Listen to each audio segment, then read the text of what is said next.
subscriber at followers. Mabuhay kayo at lahat ng sumusubaybay sa programa na to na The Secret Victory in Dama Game. Nasa top chapter 2 na tayo ng 115 versus 314.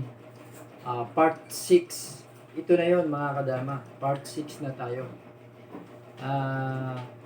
Itutuloy na natin, ano? Natapos na tayo sa part 5. Tuloy na tayo sa part 6. Umpisa natin mga kadama. Go. Sisimulan na natin mga kadama sa 115 versus 314 chapter 2 part 6. Ito na yung karugtong ng part 5. Nag 115, sinubuan ng 314, kumain tayo ng 15-3, kumain siya ng 8-14. Tumira tayo ng 3-14, tumira siya ng 1-16. Tumira tayo ng 5-1, tumira din siya ng 5-1. Sinayang natin ng 115, tumakip siya ng 7-3. Pagtakip niya ng 7-3, same as din mga kadama. Sinubuan natin ng 15-15, kumain siya ng 115 at saka pinakain natin uli siya ng 416.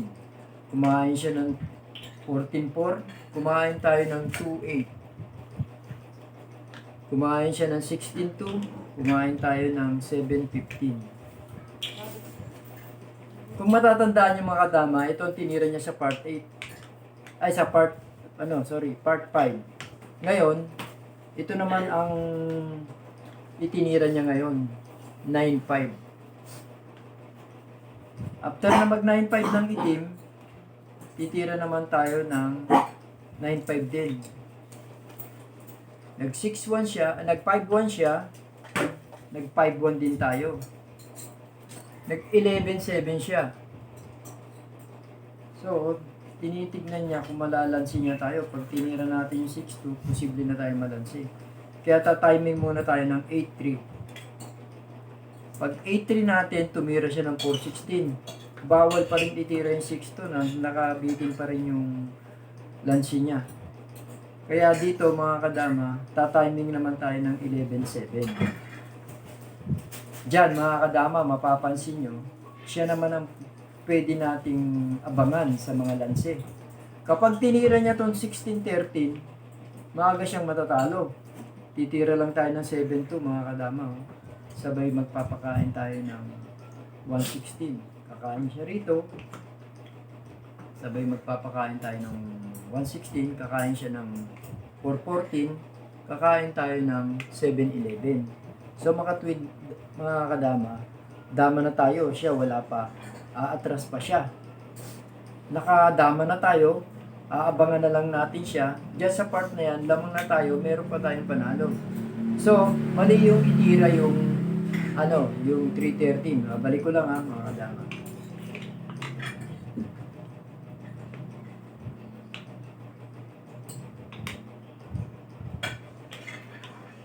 So, yan. Ibig sabihin, mali pala tong 1613. Sorry, 1613, mali. Dahil pag nag-1613, magsi-7-2 lang tayo, malalansi na siya. Talo na siya. So, sa ibang part naman na ititira niya, kung hindi siya magsi-1613, tumira siya ng 10-5. Diyan mga kadama, ang best move natin dyan, 7-2 lang. Diyan uli, posible na naman siyang matalo. Pag tumira siya ng 16-13, sasabayan lang natin siya ng 116.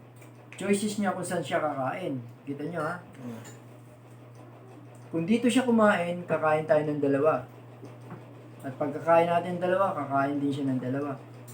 So, lamang na naman tayo dahil may dama na naman tayo. Posible na naman siyang matalo.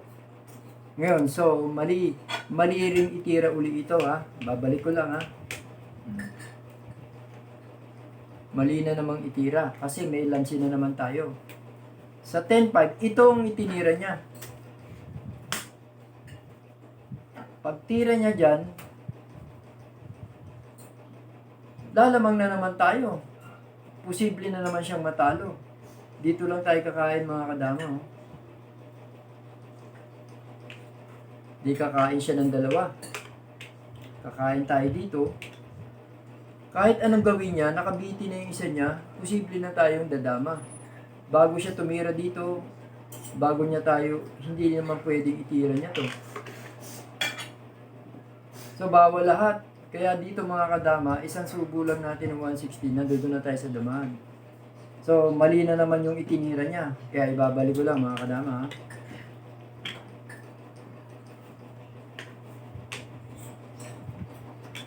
So, maling itira pala to. 16-14.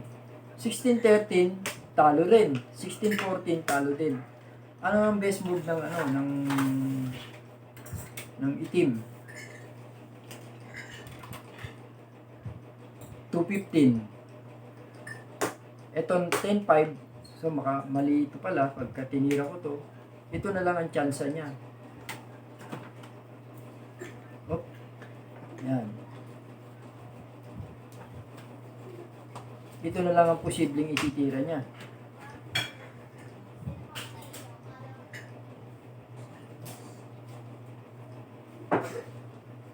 So, dyan mga kadama, nag-215 siya, hindi siya sumubo, no? Hindi gano'n, hindi siya sumubo. Ito ang tinira niya. So, kapag yan ang itinira niya, ang best move naman natin dyan,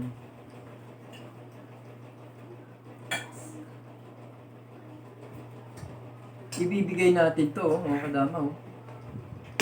At saka sisipain na naman natin siya. Kakain tayo ng dalawa. So, mga kadama, kita nyo, ang posisyon. Walang patayan yung dama natin. Lamang na naman tayo dyan. Pag itong tinira niya, lalagay lang natin yung dama dito.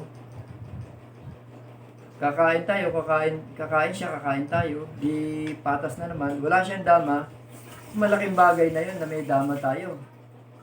Ngayon, posibleng ito ang ititira niya. Kapag yan ang itinira niya,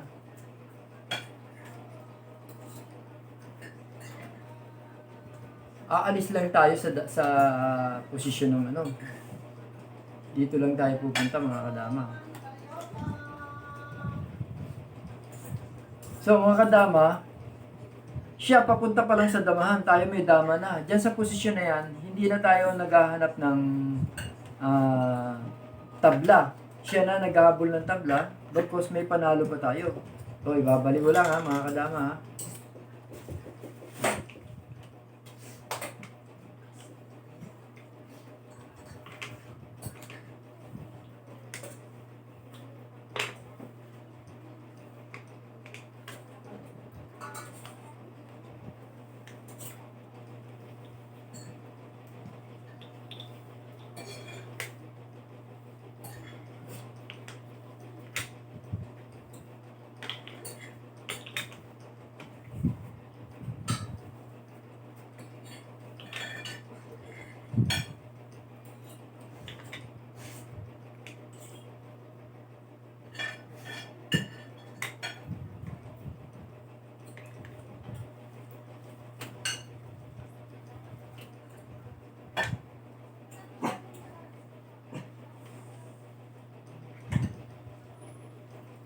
Ito ang tinira niya.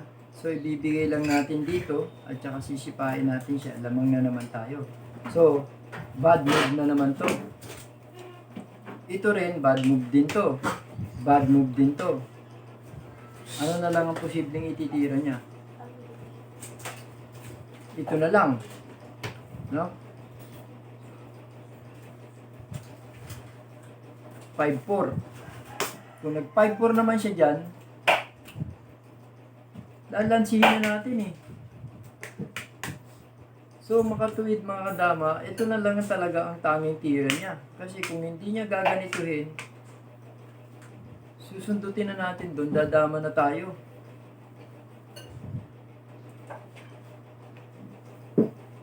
So lamang talaga tayo rito mga kadama.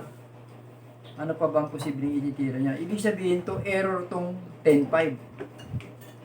10-5 error. Doon siya nagkaroon ng error dahil nakatira tayo ng 7-2. Babalik ko lang ha. 10-5 error yan. Kasi tumira tayo ng 7-2, natalo na siya, oh. Pag dito, ibibigay. Pag dito, sasabay lang.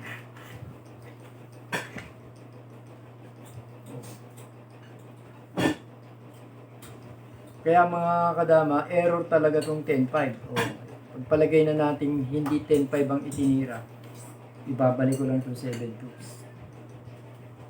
Error to. Ano naman ang posibleng ititira niya? Nag 215 mga kadama. Inuna niya yung 215. After na mag 215 siya,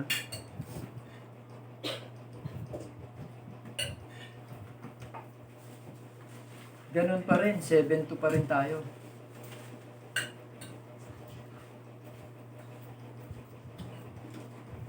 Kung susubuan niya, susubo niya to, kakain tayo doon, dadalawa siya, dadama tayo doon.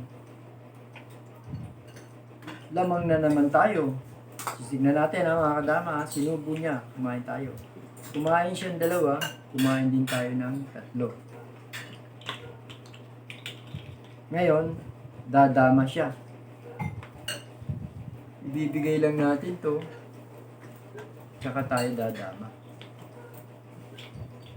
So mga kadama, igaganon niya. Susundan lang natin, oh. Magto 12-8 lang tayo. Ibibigay niya 16-14, 14-16. Kakain tayo ng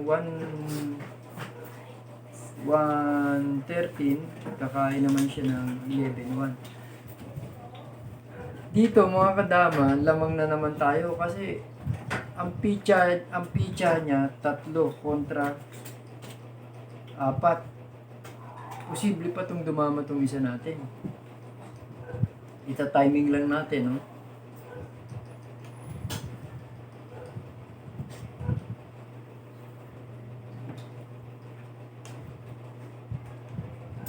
Ano ba ang possibility rin niya? Ito, igaganon lang natin, no?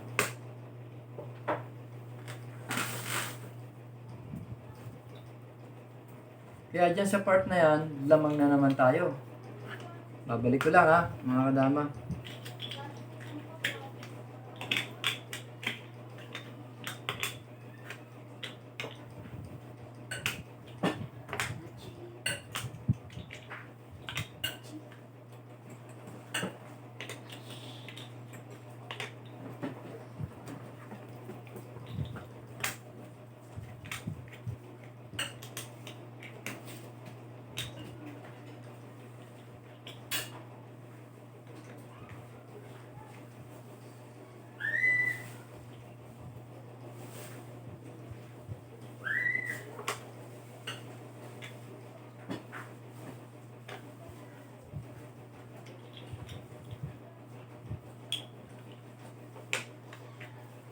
Ayan, mga kadama.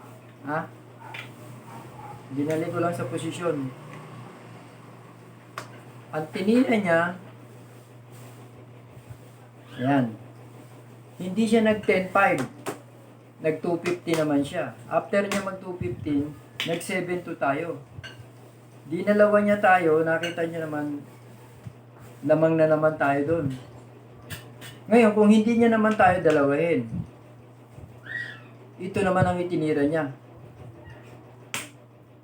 Yan mga kadama. Pag tinira niya to 16-13, ibig sabihin lang, magto-2-14 lang tayo. Kakain siya ng 13-7. Hindi tayo dun kakain. Dito tayo kakain ng 12-2. Kakain siya ng 15-3. At saka susubuan natin siya ng 116. Kumain siya ng balik 414. Kakain tayo ng 1511. Titira siya ng 38. Dito mga kadama, ito lang ang best move natin.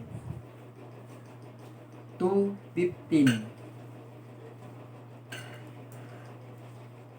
Diyan sa posisyon na yan, lamang na naman tayo. Hindi na naman siya makadama kasi may patayan na naman yung dama niya. Tatry niya na lang to, mag-sacrifice na lang siya. So, kakain tayo ng 15-1, kakain siya ng 6-16, kakain tayo ng 11-13, tsaka siya dadama. So, pagka dumama siya, pwede na natin igapang itong mga pitcha natin. So, abangan muna natin dito. Yan. Diyan mga kadama, hindi na tayo maghahabol ng tabla, baka may panalo pa tayo. Siguradong siya na yung maghahabol ng tabla. Kaya, mga kadama, dito sa part na to, sa pinakita natin tirahan, 115 versus 314, chapter 2 ng 115 versus 314, part 6. Dito natapos yung part 6 ng 115 versus 314. Kaya mga kadama, huwag lang kayong makakalimot na subaybayan itong programa natin ha, at mas marami pa tayong variation na pag-aaralan at mapupulot. Sa susunod naman, ipapakita natin yung 115 versus 314 part 7. Kaya mga kadama, sa muli, peace.